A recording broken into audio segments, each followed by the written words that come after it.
नमस्कार दोस्तों, हर हर महादेव, ओम नमः शिवाय। आप सभी का एक बार फिर से स्वागत है हमारे चैनल सनातन किस्से में। आज सुनते हैं गुरुवार की व्रत कथा। दोस्तों, प्राचीन काल की बात है। किसी राज्य में एक बहुत बड़ा प्रतापी और दानवीर राजा राज करता था। वह प्रत्येक गुरुवार को व्रत रखता और भूखे और गरीबों को दान देकर पुण्य प्राप्त करता। लेकिन यह बात उसकी रानी को अच्छी नहीं लगती। वो ना तो दान देती और ना ही व्रत करती और राजा को भी ऐसा करने से मना करती थी। एक बार राजा शिकार खेलने के लिए वन में चले गए।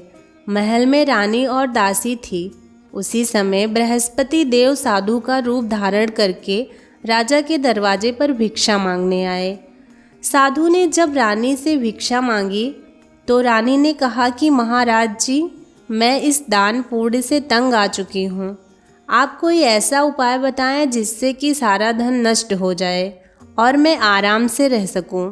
साधु के रूप में बृहस्पति देव ने कहा, हे देवी, तुम तो बहुत ही विचित्र हो। संतान और धन से कभी कोई दुखी होता है? अगर अधिक धन है तो इसे शुभ कार्यों में लगाओ, कुंवारी कन्याओं का विवाह करवाओ, विद्यालय और बाग बगीचे का निर्माण कराओ।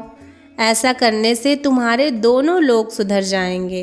साधु के इन बातों से रानी को खुशी नहीं हुई। उसने कहा, मुझे ऐसे धन की कोई आवश्यकता नहीं है जिसे मैं दान में दूं और जिसे संभालने में मेरा सारा समय नष्ट हो जाए। तभी साधु ने कहा, यदि तुम्हारी ऐसी इच्छा है तो जैसा मैं कहता हूँ तुम वैसा ही करना।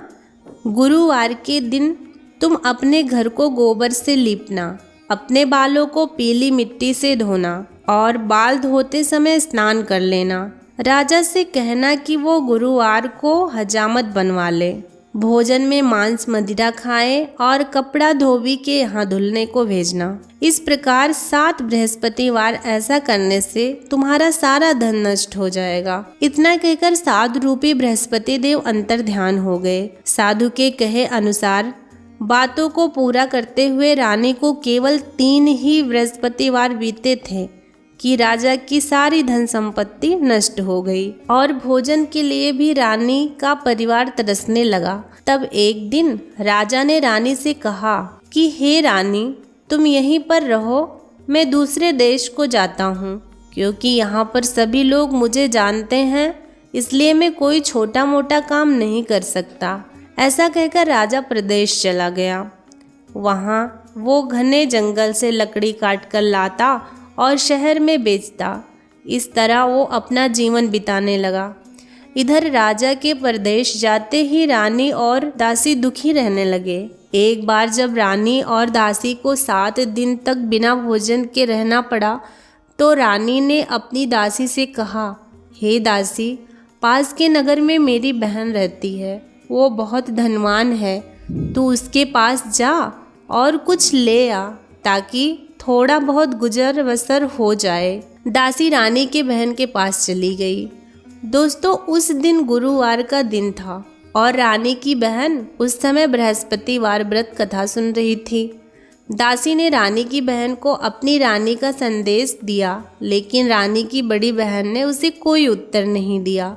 जब दासी को रानी की बहन से कोई उत्तर नहीं मिला तो वह बहुत दुखी हुई और उसे बहुत क्रोध आया। दासी ने वापस आकर रानी को सारी बात बता दी। यह सुनकर रानी ने अपने भाग्य को बहुत कोसा, लेकिन उधर रानी की बहन ने सोचा कि मेरी बहन की दासी आई थी, परंतु मैंने उसे कुछ नहीं बोला और ये जानकर वो बहुत दुखी हुई होगी।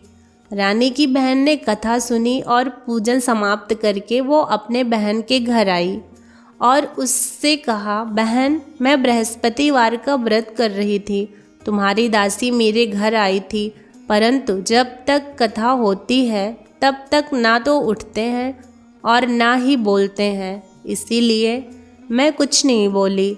अब तुम बताओ, ये दासी क्यों आई थी?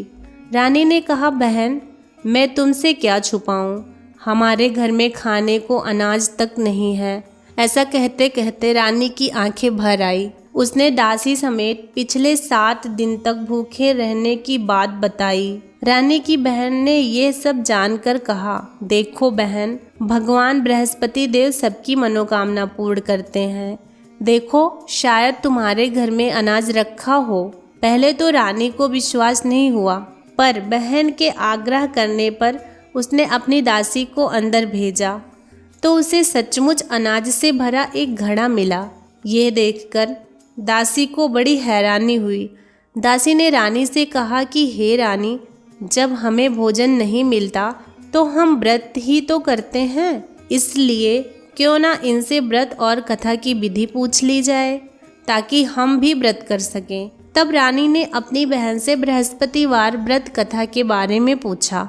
रानी की बहन ने बताया कि बृहस्पतिवार के व्रत में चने की दाल और मुनक्का से भगवान विष्णु का केले की जड़ में पूजन करें और दीपक जलाएं, व्रत कथा सुने और पीला भोजन भी ग्रहण करें। इससे बृहस्पति देव प्रसन्न होते हैं। उन्हें व्रत और पूजन की विधि बताकर रानी की बहन अपने घर लौट आई।